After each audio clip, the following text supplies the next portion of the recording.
বাঘ ড্রাইভার,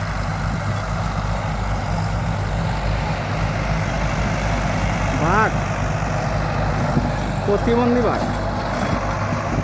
নাগ আর নাগ শুরু করতেছে এক জমির মধ্যে।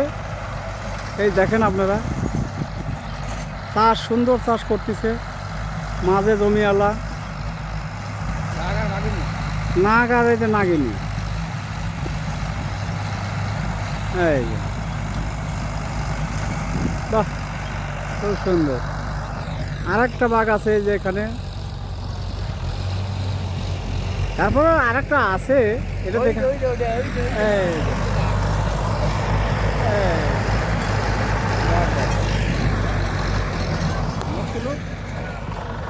বাঘ বাঘ বাঘ বাঘ বাঘ। আর দিচ্ছে দাঁড়ান।